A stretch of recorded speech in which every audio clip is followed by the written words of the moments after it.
Afatra avy amin'ny ramatoirina Bogova ary ny andian'ny faharoa kosa dia mikabary manokana fohy de fohy izay any amin'ny kafana ihany koa izao andro manan-tantara izao. Faha 20 febroary 2020.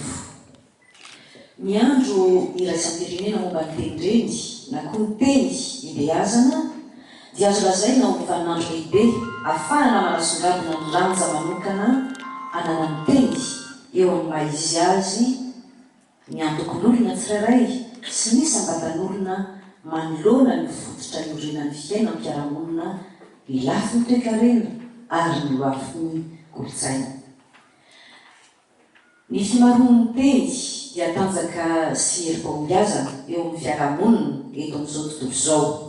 Izy no mampivoatra ny kolontsaina maro lafy eto amintsika, mamporisika ho amin'ny fampifandraisana ny fomba fijery, ny fanavaozana ny fomba fiheverana mba mety fanotarana ny vanikevitra rehetra ho amin'ny ho avy. Ny fifanankalozan-kevitra amin'ny kitsipo dia mifototra hatrany amin'ny fanajana ny teny ifandraisana ary izany indrindra no nahatonga ny UNESCO hiasa ho amin'ny fampikoboboana ny fampiasana ny teny ho toy ny hery manentana ny fifankahazoana eo amin'ny fifandraisana.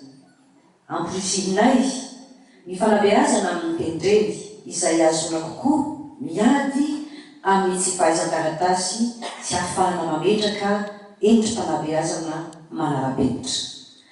Ny fiarovana ny teny dia miantoka ihany koa ny fitandroana sy ny fampitana ny fahalalana eo amin'ny tontolo ivelaran'ny mpiarahamonina. Azo raisina ho isan'ireo fomba ahafahana manome ny sambatan'olona hipaitra hoety manainga ny hafa iaino izay ambarany, hitarika ny hafa hanome hasina ny tenany ny lafiny teny.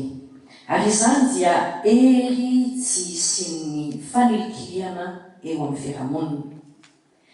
Tamity tamin'ity ny UNESCO dia nisafidy nitrandraka ireo roy mampifamatotra ny teny sy ny boky. Ny boky dia hery mitondra fandriampahalemana sy fampandrosoana izay tokony ampitaina ho eny amin'ny pelantanany tsirairay. Fitaovana iray lehibe azona maneho hevitra izay mandray anjara amin'ny fanabeazam-bony teny.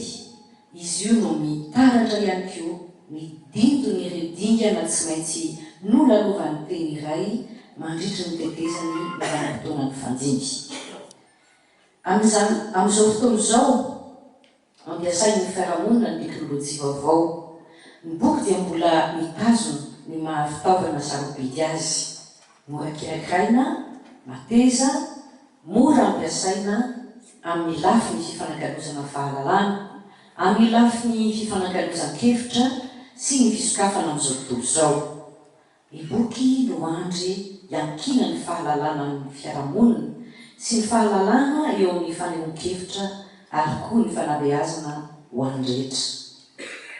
Ny fahafahan'ny teny velona dia tsy miankina fotsiny ihany amin'ny fisian'ny mpiteny izay mampiasa azy, fa miankina indrindra ihany koa amin'ny famokarana fitaovana ara-pedagojika maro ary famitana lahatsoratra maro ihany koa.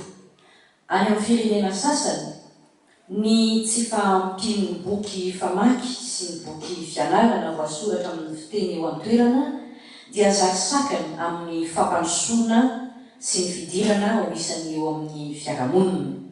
Izany ihany koa, fa na dia topika ihany azy dia azo raisina ho endrika iray izay hono tsy fanajana ny zo aneo hevitra.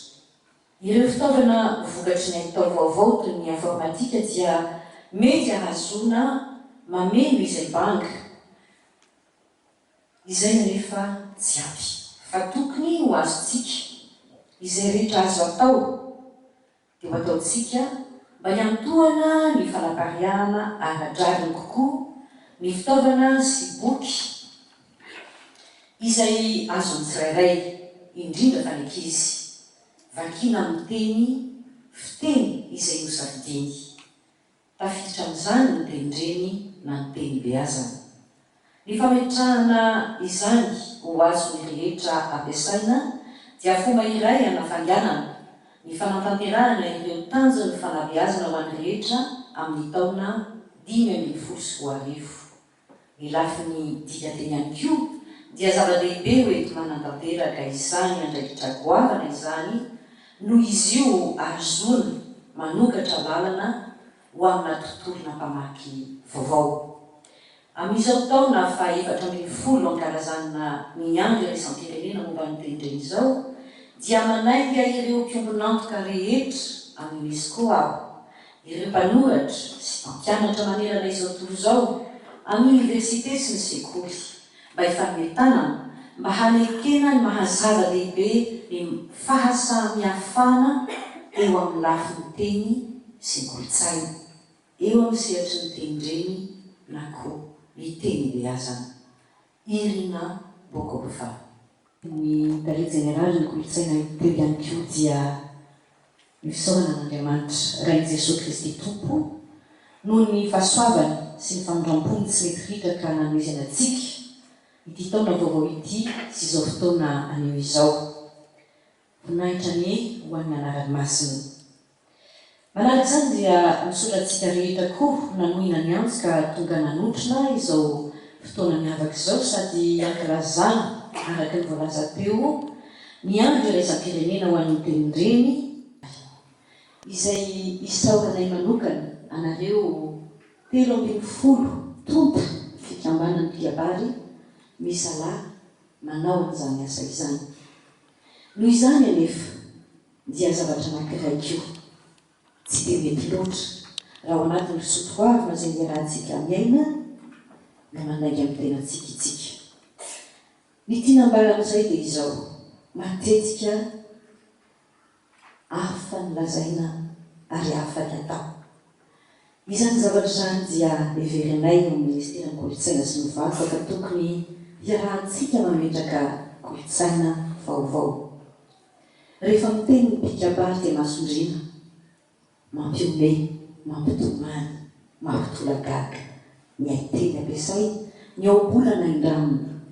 Ny zava-miseho anefa matetika dia hafa ilay atao hoe fikabariana ary hafa ny toetra aseho ihany koa etsy andaniny. Ny teny anefa dia mamelona ary ny teny koa dia mamono. Raha toa manomboka io baiboly hoe ary tamin'izy izay dia nisy ny teny dia zavatra farak'izay lehibe indrindra ma zanak'olombelona ny teny. Arak'izay ihany koa dia mba irinay ao amin'ny ministeran'ny kolotsaina sy ny vakoka fa nivesatry ny teny rehetra satria ny teny io amin'ny makabary azy ary amin'ny mampikabary anareo dia mbola avy lavitra noho ny fahefany ny mpitantana ny fanjakana ny hery anananareo satria anareo manana ny teny. Koa izay indrindra no mba irinay hoe mba hianaran'ireo zaza rehetra efa mianatra ankehitriny indraindray raha tsy mahay teny malagasy amin'ny fiainana andavanandro fa kosa nefa mianatra ny fiabariana maneran-tany dia mba tsapanareo tsapatsika rehetra mitondra ny teny toy ny kabary toy ny poezia ihany koa hoe ity teny malagasy ity izay teny masina tahaka ny tanitsika izay tany masina dia ianareo no mitondra ny fahamasinany ary isika izao no miara-mitrotro ny fanahy mahaolona ny malagasy. Koa dia ambaranay tona ratoko ankitsy-po ampitiavana fa sitrakay dia sitrakay ny ahafahantsika rehetra mamoaka ao anatin'ity laminasany ity ty andrikasany ity mitandroasina ary ampanetretena ihany koa no ilazanay fa dia misokatra izany andrikasany ho an'ny voninahitra ny firenentsika dia ny firenena malagasy manana ny teny mahamasina azy misokatra.